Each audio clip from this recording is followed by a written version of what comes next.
Get down, Kimachi. What's up? It's the Culture Detective here, investigating your favorite albums. And today, I'm going to do my second review of the day. Also, my last album review of the month, because it's October 31st already. Come on. And that is the latest album from Kyary Pamyu Pamyu, Candy Racer, or Kansei Reisa. So, Kyary Pamyu Pamyu, Japanese pop singer, songwriter, idol, Takemura Kiriko, aka Kyary Pamyu Pamyu, she is back with a new LP, Candy Racer. And I have not talked a lot about her, but I have listened to her music for quite a bit already. Of course, we have the iconic, the classic, the one and only Pon Pon Pon, which is released 10 years ago in response to the very tragic disaster that is the 3/11 earthquake in Japan. And Pon Pon Pon is an incredibly optimistic and fun and just awesome, catchy pop banger that I listen to a lot and I love. And it's a bit of a guilty pleasure of mine, but it is legitimately a good pop song. And of course, there is the album Nanda Collection, which has a lot of great tunes like Ninjari Bang Bang and Invader Invader. It seems that Kyary Pamyu Pamyu is one of the biggest shining stars of the J-pop industry right now. Anyways, this is her new album, Candy Racer, and I must admit that it didn't start off strongly. The first track is basically an intro track called DE.BA.YA.SHI 2021, and it starts off with these loud bang beats, these very hyped up synths, and Kyary Pamyu Pamyu basically spelling out her name, Kyary, and then in the second half of the intro, it's Kyary. It's like she's hyping herself up for an explosive second track, which is kind of true. The second track is super loud, but the first track just doesn't feel right. The constant slamming beats is just not something that you would normally expect Kyary Pamyu Pamyu to do, nor is this a good idea when it comes to Kyary Pamyu Pamyu experimenting, because it just sounds like a very harsh, weird, random moment in the album that completely does not fit with Kyary's discography at all. J-pop is cool, but what I dislike about generic J-pop is that it is usually super overblown, super overproduced, and sugary to a point where you can't even hear a single thing. And that is exactly the problem of Candy Racer, the title track. It is just completely overblown. The synths are super harsh and blaring. There is tons of vocal manipulation on Kyary's vocals. The verses and the choruses are very stiff, and the whole track just sounds really annoying. The next track is Dodon Pa, which is also a bit of a head scratcher for me. It starts off with Kyary beatboxing, and then the whole track becomes this dance EDM track, which is kind of weird. Again, Kyary Pamyu Pamyu is no stranger to Japanese EDM, but this track is just so unnecessarily loud and unnecessarily harsh that it just sticks out like a sore thumb. It completely does not fit with the rest of the album, nor the rest of Kyary's discography, nor is this even a good song in and of itself. It's just constantly slamming beats, and it just sounds really dry. Fortunately, Kyary Pamyu Pamyu returns to her usual formula on the next track, Kamaytachi, which is nicer sounding with the hand clap beats and the sweet keyboards. It is pretty much Kyary Pamyu Pamyu in her comfort zone. Except the chorus is literally ding ding ding ding ding ding ding ding. And I don't know if it's intentional or not, but whatever the case may be, it's not a very enjoyable track, I have to admit.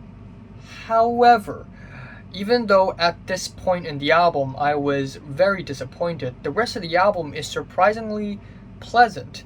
The next track, Gentenkaihi, is actually amazing, and it is one of my favorite songs of the entire year, and also one of my most replayed songs of my entire year. I love the crispy guitars, I love the soft pianos, I love the futuristic synths in the second bar, not really second bar.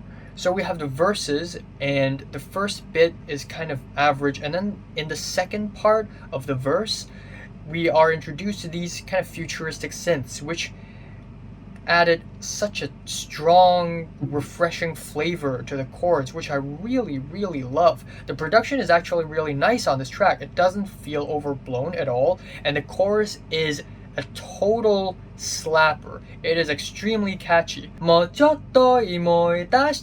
then we have the next track, Kimiga Iine Kuretera, which means when you give me a like, or when you give me a nice like.